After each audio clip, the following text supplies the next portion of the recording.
Hello students, PHP language के last video में अपन ने डिस्कशन किया था कि पीएचपी लैंग्वेज क्या होती है, पीएचपी लैंग्वेज को कैसे डाउनलोड करते हैं और पीएचपी लैंग्वेज के साथ किन किन टेक्नोलॉजीज़ का यूज किया जाता है जब जाके ये एक परफेक्ट टेक्नोलॉजी बन जाती है। मैंने बताया था आपको कि हम एक स्टैक ऑफ टेक्नोलॉजी का यूज करते हैं। स्टैक ऑफ टेक्नोलॉजी से हमारा मीनिंग क्या होता है? टेक्नोलॉजी का bundle, more than one technology, जिसमें 3 टेक्नोलॉजी हम एक साथ यूज करते हैं।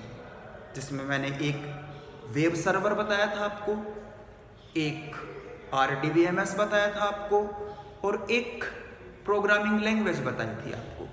तो ये 3 टेक्नोलॉजी हैं, इन तीनों टेक्नोलॉजी को एक साथ यूज करना है अपन को, तब जाके ये कंप्लीट टेक्नोलॉजी बनती है और इसका प्रॉपर यूज हो पाता है। देखिए, ये अपन डिस्कस कर चुके हैं कि पीएचपी लैंग्वेज वेबसाइट डेवलपमेंट के काम में आती है। आपको वेबसाइट बनानी है तो पीएचपी लैंग्वेज यूज करेंगे अपन। इसके अलावा अगर आपको डेटाबेस मेंटेन करना है, रिकॉर्ड्स स्टोर करने हैं, तो अपन RDBMS के रूप में MySQL का यूज करते हैं, जिसको MySQL के नाम से भी जानते हैं अपन। और फिर उस डेटाबेस को डाउनलोड करने के लिए उस डेटाबेस को अपन को वेब सर्वर पे अपलोड करना पड़ेगा, तो उसके लिए अपाचे के रूप में अपन वेब सर्वर का यूज करते हैं। इन तीनों का यूज करते हैं। वैसे बहुत सारे अपने अपने फील्ड में कई प्रकार की टेक्नोलॉजीज हैं, लेकिन इन्हीं तीनों का यूज क्यों करते हैं? क्योंकि फ्री ऑफ कॉस्ट अवेलेबल है, ओपन सोर्स लाइसेंस के अंतर्गत आती हैं। तीनों को officially free of cost download कर सकते हैं। और दूसरा, अपने अपने सेक्टर की सबसे पावरफुल टेक्नोलॉजीज हैं ये, इसलिए अपन इन तीनों को डिस्कस करेंगे। ये तीनों अपने सिलेबस के पार्ट में हैं। इन तीनों की हिस्ट्री पे प्रकाश डाला था, तीनों की हिस्ट्री पे डिस्कशन किया था, तीनों की फीचर्स पे डिस्कशन किया था और सिस्टम में इनको डाउनलोड कैसे करते हैं वो स्टेप्स मैंने आपको बताए थे। AMP मॉड्यूल को एक साथ डाउनलोड कैसे करते हैं, अलग अलग भी कर सकते हैं, एक साथ कैसे कर सकते हैं जेम्स सर्वर के थ्रू, वो चीज़ें मैंने आपको लास्ट वीडियो में बताई थी सारी। अब अपन फर्दर प्रोसीड करते हैं। जो अपने सिलेबस का पार्ट रहेगा वो ये रहेगा सिंटैक्स पीएचपी का, पीएचपी के फंडामेंटल्स 1 by 1 सबको डिस्कस करेंगे। इसके बाद MySQL पे आएंगे अपन, वो अपना नेक्स्ट यूनिट्स में रहेगा। तो फिलहाल इस वीडियो में अपन पीएचपी के फंडामेंटल्स पे डिस्कशन करते हैं। पीएचपी के फंडामेंटल में एक बात मैंने लास्ट वीडियो में भी डिस्कस की थी कि like other languages, like other programming languages, दूसरी जो प्रोग्रामिंग लैंग्वेजेज होती हैं उनकी तरह पीएचपी भी कुछ एक सेम फंडामेंटल ही यूज करती है। यानी पीएचपी में जो भी लैंग्वेज है, C++, जावा, इनके जो अच्छे कंसेप्ट हैं वो एज इट इज इंक्लूड किए गए हैं। प्लस इनके अलावा पीएचपी कुछ अलग से फीचर्स भी रखती है जो सिर्फ पीएचपी में होते हैं।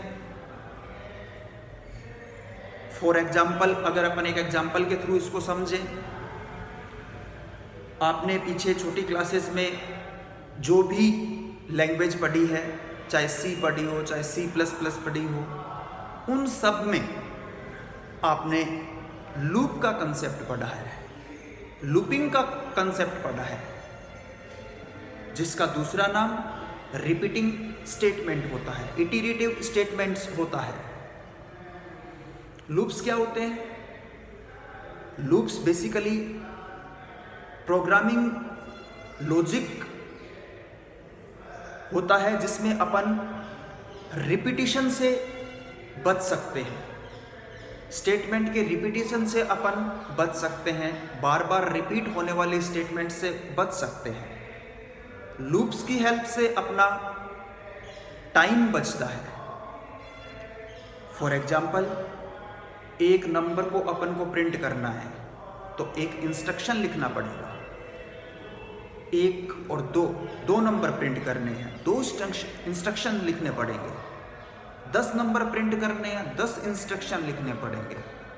अगर 1000 नंबर प्रिंट करने हो 1 से लेके 1000 तक, तो अपन को 1000 इंस्ट्रक्शन लिखने पड़ेंगे। It will take more time and it is the wastage of time. तो अपन क्या करते हैं, लूपिंग का यूज करते हैं। लूपिंग में अपन को केवल एक स्टेटमेंट लिखना है और एक स्टेटमेंट लिख के अपन उसमें वैल्यू को इनिशियलाइज कर देते हैं, प्लस इंक्रीमेंट कर देते हैं और कंडीशन टेस्ट वो जहाँ तक अपन को लूप रन करवाना है वहाँ तक की कंडीशन डालते हैं। तो इनिशियलाइजेशन में क्या होता है, वैल्यू स्टार्ट होती है। कंडीशन चेक में क्या होता है, वैल्यू कहाँ तक चलेगी वो चीज़ होती है। और उसके बाद इंक्रीमेंट या डिक्रीमेंट। इंक्रीमेंट डिक्रीमेंट 1 से लेके 10 तक के नंबर प्रिंट करने हैं तो वैल्यू को 1 से इंक्रीमेंट करते चले जाएंगे। 10 से लेके 1 तक स्टेटमेंट अपन को रिवर्स ऑर्डर में प्रिंट करने हैं तो 10, 9, 8, 7 ये डिक्रीमेंट कहलाएगा। ऑपरेटर्स का टॉपिक पढ़ेंगे आगे अपन नेक्स्ट वीडियोज में, वहाँ पे मैं डिटेल में बताऊंगा आपको ये चीज़ें।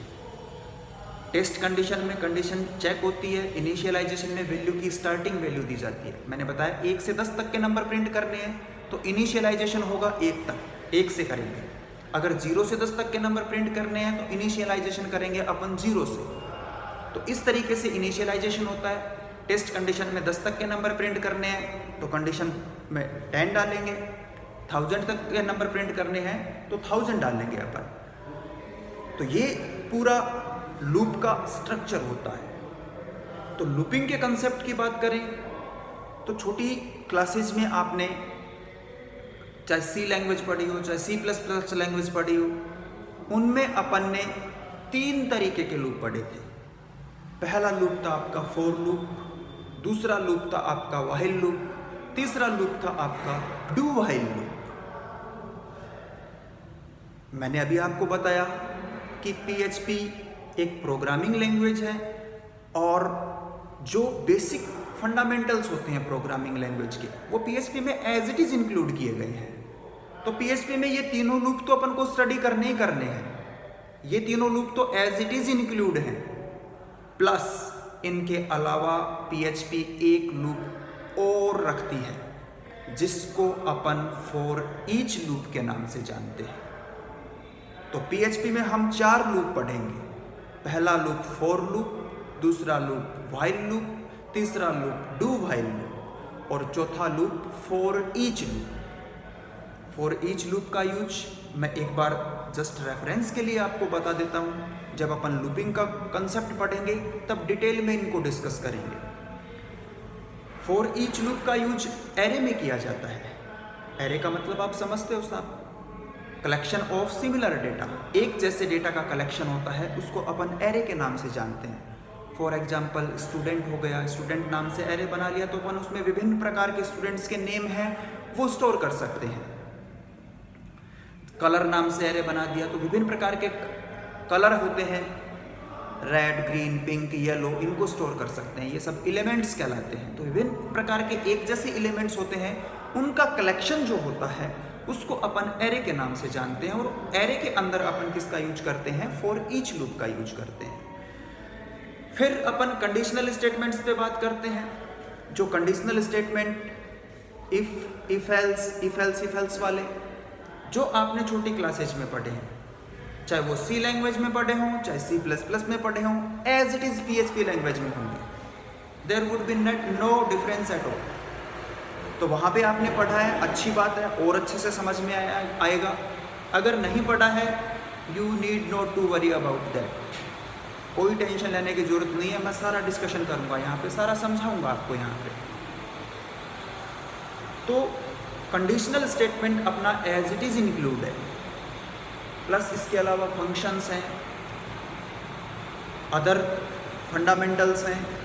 तो कुछ एक सेम रखे गए हैं और कुछ एक यूनिक फीचर्स PHP में हैं अपने। तो उन सबको अपन 1 by 1 डिस्कस करेंगे। अब अपन PHP की एक और फीचर पे डिस्कशन करते हैं जिसको जानते हैं अपन केस सेंसिटिविटी के नाम से। केस सेंसिटिव होना या केस सेंसिटिव नहीं होना। केस सेंसिटिव वर्ड का मीनिंग समझिए सबसे पहले आप। केस सेंसिटिव होने का मतलब ये होता है कि अगर आपने प्रोग्राम में या उस प्रोग्रामिंग लैंग्वेज में स्मॉल लेटर्स का यूज किया है और आप कैपिटल लेटर्स का भी यूज कर रहे हैं तो कोई फर्क नहीं पड़ रहा है, तो वो लैंग्वेज केस सेंसिटिव नहीं होती है। तो स्मॉल लेटर्स की जगह अगर आपने कैपिटल लेटर्स का यूज कर लिया, प्रोग्राम रन नहीं हो रहा है, प्रोग्राम एरर शो कर रहा है, तो वो लैंग्वेज केस सेंसिटिव लैंग्वेज होती है। सी लैंग्वेज का एग्जाम्पल लीजिए, आपने छोटी क्लासेज में पढ़ी है, लास्ट ईयर पढ़ी है आपने सी लैंग्वेज। तो सी लैंग्वेज में आप प्रिंट एफ लिखते थे, स्कैन एफ लिखते थे, गेट सी एच फंक्शन का यूज करते थे, वॉइड मैन फंक्शन का यूज करते थे। ये सारे के सारे वर्ड्स आप स्मॉल लेटर्स में लिखते थे। अगर आपने इनमें कैपिटल लेटर का यूज कर लिया तो प्रोग्राम रन नहीं होगा, एरर शो करेगा। It means C language case sensitive language होती है। आपने एसक्यूएल लैंग्वेज पढ़ी, एसक्यूएल लैंग्वेज में विभिन्न प्रकार की क्वेरीज का आपने यूज किया। आपने क्रिएट टेबल क्वेरी का यूज किया, आपने इंसर्ट क्वेरी का यूज किया डेटा डालने के लिए, आपने डिलीट क्वेरी का यूज किया डेटा को डिलीट करने के लिए, टेबल का स्ट्रक्चर डिलीट करने के लिए ड्रॉप क्वेरी का यूज किया, ऑल्टर क्वेरी का यूज किया, ट्रंकेट क्वेरी का यूज किया। ये विभिन्न प्रकार की क्वेरीज आपने यूज की। माईसीक्वल में या आपने एसक्यूएल पढ़ी है, एसक्यूएल लैंग्वेज में इनको आपने चाहे स्मॉल लेटर में लिखिए चाहे कैपिटल लेटर में लिखिए, कोई भी फर्क नहीं पड़ता। इसका मतलब ये हुआ एसक्यूएल एक केस सेंसिटिव लैंग्वेज नहीं होती है, क्योंकि इसमें स्मॉल लेटर में लिखिए कैपिटल लेटर में लिखिए कोई भी प्रभाव नहीं पड़ेगा। फिर अपन ने HTML पढ़ी, तो HTML में वही सेम, स्मॉल लेटर में लिखिए कैपिटल लेटर में लिखिए कोई फ़र्क नहीं पड़ता, कुछ भी फ़र्क नहीं पड़ता, चाहे स्मॉल लेटर में लिखो चाहे कैपिटल लेटर में लिखो, उस चीज़ का कोई भी प्रभाव नहीं पड़ता है। तो HTML भी केस सेंसिटिव नहीं होती। सी लैंग्वेज केस सेंसिटिव होती है, HTML नहीं होती, SQL स्ट्रक्चर्ड क्वेरी लैंग्वेज नहीं होती। और आज अपन डिस्कशन कर रहे हैं PHP पे। तो PHP के केस में ध्यान से सुनिए आप, PHP लैंग्वेज केस सेंसिटिव नहीं होती, लेकिन वेरिएबल के केस में केस सेंसिटिव होती है। PHP is not a case sensitive language, but in case of variable, PHP is case sensitive. PHP में कहीं पे भी प्रोग्राम में आप स्मॉल लेटर्स में लिखिए कैपिटल लेटर्स में लिखिए, small letters capital letters lower case upper case भी बोलते हैं इनको। स्मॉल लेटर्स होते हैं उनको लोअर केस बोलते हैं, कैपिटल लेटर्स होते हैं उनको अपर केस में बोलते हैं। तो लोअर केस में लिखिए अपर केस में लिखिए, कोई भी फर्क नहीं पड़ेगा, कोई भी इफेक्ट नहीं पड़ेगा। लेकिन वेरिएबल के केस में आपको ध्यान रखना पड़ेगा कि वेरिएबल के केस में PHP केस सेंसिटिव होती है। यानी वेरिएबल अगर स्मॉल लेटर में लिखा आपने डिक्लेयर किया है तो स्मॉल लेटर में ही आपको कॉल करना पड़ेगा। अगर आपने कैपिटल लेटर में डिक्लेयर किया है वेरिएबल को तो कैपिटल लेटर में ही कॉल करना पड़ेगा। तो लोअर केस और अपर केस वेरिएबल के केस में मायने रखेंगे, क्योंकि वेरिएबल के केस में PHP केस सेंसिटिव होती है।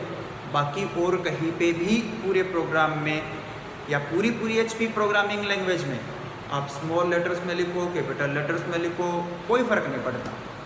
अब आप पूछेंगे मेरे से कि हम वेरिएबल को पहचानेंगे कैसे? तो वेरिएबल को पहचानने का सीधा सा सिंपल सा तरीका है। वेरिएबल से पहले डॉलर सिंबल लगा होगा, यूएस डॉलर होता है ना, वो डॉलर वाला सिंबल होता है, वो लगा हुआ होगा।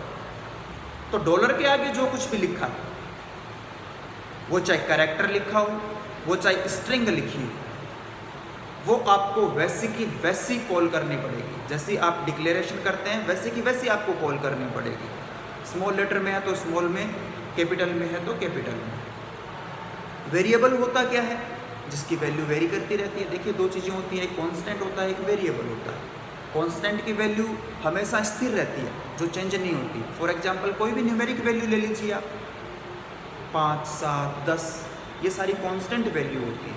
और वेरिएबल जैसे मैंने बोला एक्स की वैल्यू कुछ भी हो सकती है। अलग अलग प्रोग्राम में अलग अलग वैल्यू वेरी करेगी एक्स की। तो जिसकी वैल्यू वेरी करती है उसको अपन वेरिएबल बोलते हैं, और जिसकी वैल्यू नियत रहती है, स्थिर रहती है, उसको कांस्टेंट बोलते हैं। तो दोनों अपने सिलेबस का पार्ट है, नेक्स्ट वीडियो में अपन डिस्कस करेंगे। तो ये अपना पीएचपी का केस सेंसिटिविटी का हो गया। पीएचपी में हर स्टेटमेंट सेमीकोलन के साथ एंड होता है। पीएचपी में हर स्टेटमेंट सेमीकोलन के साथ एंड होता है। सेमीकोलन के साथ एंड करेंगे उसको। पीएचपी लैंग्वेज में जैसे सी लैंग्वेज में आपने पढ़ी, उसमें प्रिंटफ और स्कैनफ का यूज करते थे आप, लेकिन यहाँ पे हम इको का यूज करेंगे। इको का यूज करेंगे। तो इको जो होता है वो पीएचपी लैंग्वेज में यूज किया जाएगा। स्कैनफ प्रिंटफ का यूज नहीं करेंगे। रिजल्ट को शो कर डिस्प्ले करने के लिए इको का यूज करेंगे। इको की जगह कई बार प्रिंट का भी यूज कर लेते हैं, दोनों ही सही है, बट इको ज़्यादा ट्रेंडिंग में है। मोस्टली यूज किया जाता है इको का, इको ज़्यादा ट्रेंडिंग में है। पीएचपी लैंग्वेज का अपना स्ट्रक्चर होता है, अपना सिंटैक्स होता है, ओपनिंग टैग होता है, क्लोजिंग टैग होता है। तो पीएचपी का प्रोग्राम अपन लिखेंगे, वो ओपनिंग टैग में लिखेंगे, क्लोजिंग टैग से उसको क्लोज करेंगे। इसको बोलते हैं पीएचपी स्क्रिप्ट। मैं वर्ड काम में लूँगा पीएचपी स्क्रिप्ट। इसका मतलब आप क्या समझेंगे? ओपनिंग टैग और क्लोजिंग टैग में लिखा गया है प्रोग्राम। मैं वर्ड काम में लूँगा पीएचपी फाइल। तो ये जो पीएचपी की स्क्रिप्ट अभी आपको बता रहा हूँ, इस स्क्रिप्ट में अगर आप HTML के टैग्स इंक्लूड कर देते हैं, पहले HTML के टैग्स लिखे हैं अपन ने, फिर पीएचपी स्क्रिप्ट लिखी और फिर HTML टैग्स को क्लोज कर दिया, तो अपन इसको पीएचपी फाइल के नाम से जानते हैं। तो दो चीज़ें हो गई अपनी। पहली पीएचपी स्क्रिप्ट। पीएचपी स्क्रिप्ट का मतलब प्रोग्राम को ओपनिंग टैग और क्लोजिंग टैग के बीच लिखा गया है। दूसरा पीएचपी फाइल। पीएचपी स्क्रिप्ट को HTML ओपनिंग टैग्स और HTML क्लोजिंग टैग्स के साथ लिखा गया है, उसको अपन पीएचपी फाइल के नाम से जानते हैं। तो पीएचपी स्क्रिप्ट और पीएचपी फाइल, ये दोनों चीज़ें हो गई अपनी। पीएचपी लैंग्वेज जो होती है आपकी वेबसाइट डेवलपमेंट के लिए सर्वाधिक यूज की जाने वाली वेबसाइट डेवलपमेंट लैंग्वेज है, मोस्ट अप्रिशिएटेड लैंग्वेज है, और ओपन सोर्स है। ओपन सोर्स का मीनिंग बता चुका हूँ, फ्री ऑफ कॉस्ट अवेलेबल है। इसकी ऑफिशियल वेबसाइट से अपन इसको फ्री ऑफ कॉस्ट डाउनलोड कर सकते हैं। तो ये पीएचपी लैंग्वेज के कुछ एक फंडामेंटल्स थे, बेसिक फीचर्स थे इसके सिंटैक्स से रिलेटेड। जनरल प्रोग्रामिंग लैंग्वेज होती है, उनकी तरह ही पीएचपी लैंग्वेज होती है। पीएचपी लैंग्वेज वेबसाइट डेवलपमेंट में यूज की जाने वाली आज की सर्वाधिक लैंग्वेज है, सर्वाधिक प्रचलित लैंग्वेज है, मोस्ट पॉपुलर लैंग्वेज है। तो पीएचपी लैंग्वेज के जो अदर फंडामेंटल्स हैं, बेसिक सिंटैक्स के अलावा, उनको अपन नेक्स्ट वीडियोस में 1 by 1 टॉपिक लेंगे और 1 by 1 उनको डिस्कस करते हुए आगे बढ़ेंगे। तो अपना इनकी हिस्ट्री से रिलेटेड, इनके फीचर्स से रिलेटेड, इनके डाउनलोड से रिलेटेड ये डिस्कशन हो चुका है, और अब अपन इनके फंडामेंटल्स को पढ़ रहे हैं। आज के वीडियो में मैंने इनके PHP लैंग्वेज के बेसिक सिंटेक्स से रिलेटेड फंडामेंटल्स को डिस्कस किया है कि कौन कौन से फंडामेंटल्स हैं, उनका कैसे यूज करते हैं। नेक्स्ट फंडामेंटल्स अपन नेक्स्ट वीडियो में डिस्कस करेंगे। Thank you very much.